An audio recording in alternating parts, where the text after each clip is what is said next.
Jenazah calon Gubernur Maluku Utara Beni Laos kini disemayamkan di Rumah Duka Sentosa RSPAD Gatot Subroto Jakarta pada Minggu 13 Oktober sore. Sejumlah pelayat termasuk keluarga juga sudah hadir untuk memberikan penghormatan terakhir pada jenazah Beni. Terpantau juga para pejabat negara yang turut hadir ikut melayat, seperti Mendagri Tito Karnavian dan Kepala Staf Kepresidenan Muldoko.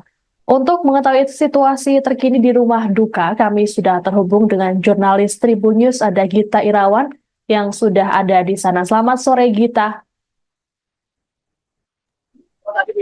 Selamat sore, Siska.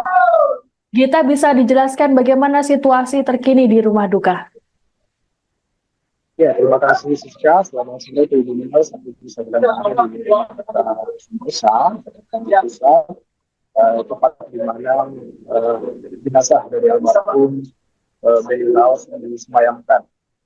Sampai saat ini terpantau pelayat terus berdatangan. Tadi kami juga melihat ada Mendagri Tito Karnavian dan juga ada Kepala Staf Kepresidenan Muldoko yang juga turut melakukan penghormatan terakhir di rumah duka tersebut. Sampai saat ini terpantau pelayat masih berdatangan dari sahabat maupun keluarga dan juga dari sejumlah pejabat. Terlihat juga tadi sejumlah tangan kita dari pejabat negara, di antaranya ada Kepala Staf Angkatan Darat, dari Majelis Menteri, dan juga ada Menteri Pariwisata dan Ekonomi Kreatif Sandiaga Uno, juga terlihat ada di depan unit C, tempat di mana jenazah almarhum Beni Laos mungkin akan disemayamkan. Demikian sesuatu. Oke, Gita, selain itu ada juga Muldoko, apakah ada informasi terkait dengan pejabat ataupun elit politik yang akan melayat?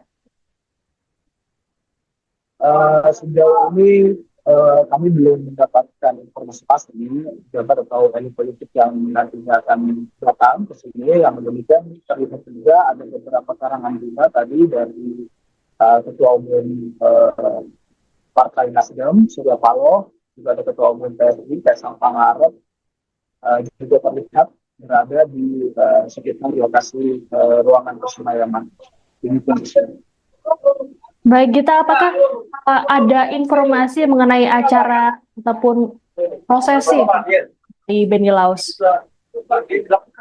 Ya, tadi kami juga sempat mewawancarai sahabat dari almarhum Beni Laos, dan rencananya di mana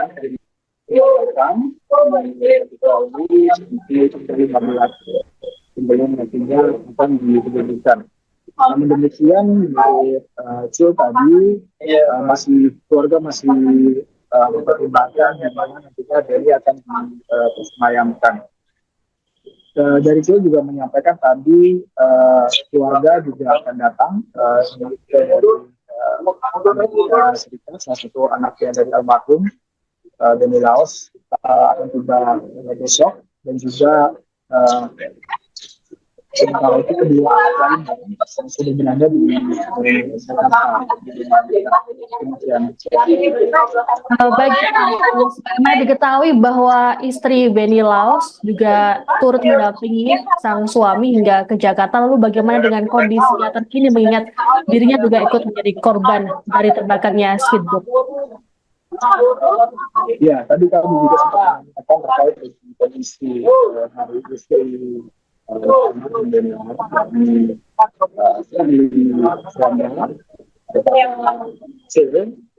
saya bahwa kondisi Shirley saat ini stabil, dia juga dirawat di RSPAD Gatot Subroto, kita menjalani perawatan intensif karena saat ini Shirley memiliki luka bakar di bagian kaki kanannya. Tadi saya mengatakan bahwa dalam kejadian itu Shirley sempat bercerita kepada Cul bahwa pada saat kejadian Shirley berada di kamar lantai 1 di speedboat tersebut, yakni dia sedang melakukan hijab begitu, kemudian tiba-tiba saja terjadi kejadian atau ledakan di speedboat. Nah, karena posisinya di lantai 1 itu, Shirley diminta untuk dievakuasi meskipun tetap harus memerintah proses evakuasi yang dan juga di perairan dan juga api yang terbakar di struktur tersebut. Luka yang dialami oleh Serdi itu sendiri, menurut informasi dari itu didapatkan ketika dalam proses evakuasi tersebut akhirnya sempat tersambar oleh api. Demikian rekan. Baik, terima kasih Gita Irawan atas informasinya. Selamat bertugas kembali, kami menunggu informasi terbaru dari Anda.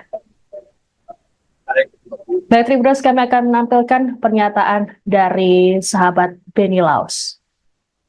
Oh iya. Nanti setengah jam. Jadi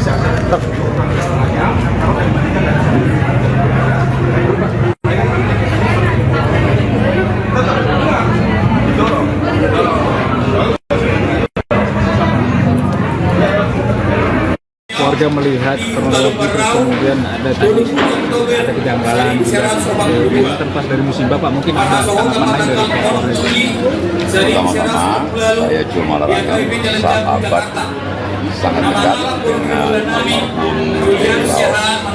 Ini sekaligus juga mewakili keluarga yang sedang berduka. Saya baru saja dari Lubuk Banggai dengan pesawat mengevakuasi jenazah almarhum beserta istri yang juga merupakan korban, Ibu Shirley Suanda. Alhamdulillah sekarang semua sudah tiba. Ibu Shirley sedang dirawat karena luka bakar dan kemungkinan ada patah juga karena proses mengeluarkan beliau dari kapal ketika meledak. Kemudian mayat daripada almarhum juga sedang kami rapikan untuk layak dipresentasikan di rumah duka. Ya. Tadi ada ditanyakan mengenai kejadian ledakan, itu kita serahkan kepada yang berwajib. Tentunya semuanya akan ditindaklanjuti oleh Polda maupun aparat lainnya. Kami dari pihak keluarga, sahabat menyerahkan sepenuhnya kepada negara. Tahu di mata para sahabatnya seperti apa sosoknya? Denny orangnya sangat lain, sangat hidup. Sebagai sahabat dia paling suka turun membantu kawan. Orangnya ceria, orangnya periang, banyak sekali temannya. Salah satu sahabat yang paling barangkali unik adalah beliau. Ya, sangat suka dengan rakyat kecil. Beliau maju gubernur juga, sebenarnya sahabat-sahabat semua bilang, lu cari apa lagi Ben? Semua sudah ada, hidup juga bagus, usaha juga maju, segala macam ya. Tapi ternyata dia memilih jalan mengabdi dan pilihan jalan itu menghantarkan dia kepada tragedi yang terjadi kemarin. Dan ini tragedi yang tikungan tajam sejarah dari kehidupan keluarga yang saat ini dihadapi. Musibah ini sangat berat untuk keluarga. Putra yang tertua on the way dari Amerika, Edward, insya Allah besok pagi baru tiba. Dua anak yang lain ada di sini, tapi mungkin tidak memungkinkan ditemui. Sangat-sangat bersedih kehilangan papa terduga. Kemudian insya Allah kami akan di sini menerima para sahabat Retolan. Download Tribun X sekarang, menghadirkan lokal menjadi Indonesia.